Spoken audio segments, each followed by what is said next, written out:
Sungguh ironis, kebutuhan susu nasional itu 4,4 juta ton, di mana produksi nasional baru 837 ribu ton. 81% masih impor. Tetapi kenapa produksi peternak susu sapi lokal tidak terserap? Inilah kisah duka peternak sapi perah yang tidak dipikirkan oleh pemerintahan kemarin. Bahkan pengepulnya kena pajak hingga 670 juta padahal dia untungnya nggak seberapa. Ini adalah sistem parah manajemen kelolaan negaranya, baik perpajakan maupun ekonominya. Siapa sih pejabatnya dulu itu? Anda pasti tahu cerita duka itu. Sebuah usaha penampungan susu di Boyolali, UD Pramono, diminta membayar pajak senilai 670 juta. Karena tidak sanggup membayar, Pramono pun memutuskan untuk menutup usahanya. Hal ini berimbas kepada peternak sapi yang kebingungan harus menjual kemana hasil produksi susu sapinya.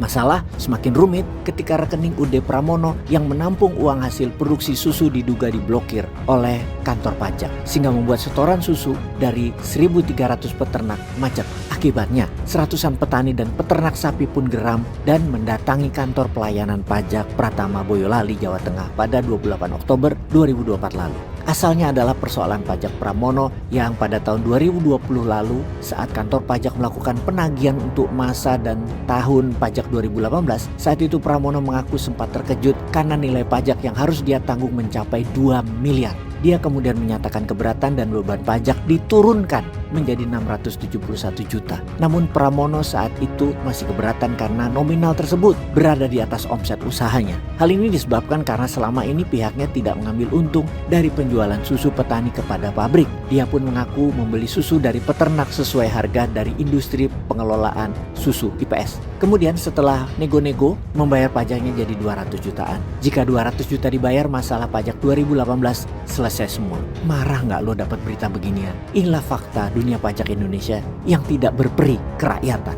Apakah karena hal seperti begini Indonesia jadi masuk negara gagal, tidak berhasil memakmurkan rakyatnya? Kita bahas lebih dalam. Why Nation Fail atau Mengapa Ada Negara Gagal adalah sebuah judul buku wajib dibaca oleh setiap pejabat di muka bumi ini. Buku ini membangunkan kesadaran bernegara. Kalau pejabatnya memang cinta rakyatnya, jauh lebih cinta dari partainya atau keluarganya. Dalam buku ini kita akan mendapatkan pengalaman mengapa sebuah negara jadi kaya dan mengapa sebuah negara selalu miskin. Karena miskin itu adalah kesengajaan atau perbuatan yang memang ditarget agar dirinya atau pejabatnya selalu berkuasa. Negara yang miskin, pemimpinnya selalu panjang-panjang masa kuasanya. Dan keluarganya serta para kroninya kaya raya dan sangat powerful. Tidak mungkin hal ini dilakukan di negara kaya. Karena untuk jadi negara kaya sangat berlawanan dengan perilaku negara miskin. Salah satunya adalah edukasi tinggi dan kebebasan berpendapat yang tinggi.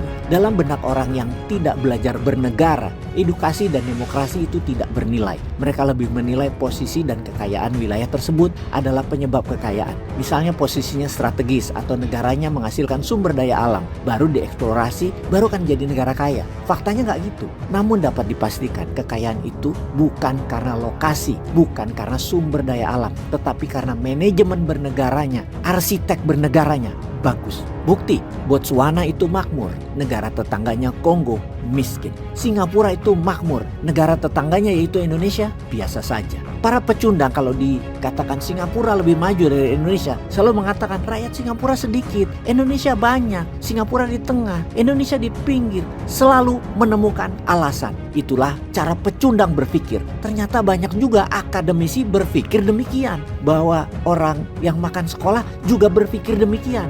Apalagi rakyat di bawah, boro-boro mikir cari duit buat main judol aja pening. Intinya kita harus akui sejauh ini bahwa arsitek pembangunan nasionalnya di Indonesia belum kelas dunia. Manajemen kelolaan departemen belum kelas dunia. Pejabatnya belum merit system, yaitu orang yang memiliki kapasitas, pengetahuan dan keberanian yang inovatif, agresif yang menjalankannya. Kemudian rakyatnya diberi dua hal, edukasi dan ilmu pengetahuan knowledge yang tinggi dan luas. Kalau diberikan kebebasan berpikir dan bertindak produktif tanpa larangan, batasan dan izin-izin yang rumit, pasti negara itu maju. Jangan negara berbisnis seperti saat ini, namun swasta yang berbisnis. Amerika, Jepang, dan Tiongkok sudah membuktikan bahwa pihak swasta yang bebas dan pemerintah yang mendukung dengan berbagai kemudahan ternyata membuat negaranya cepat kaya. Indonesia belajar nggak?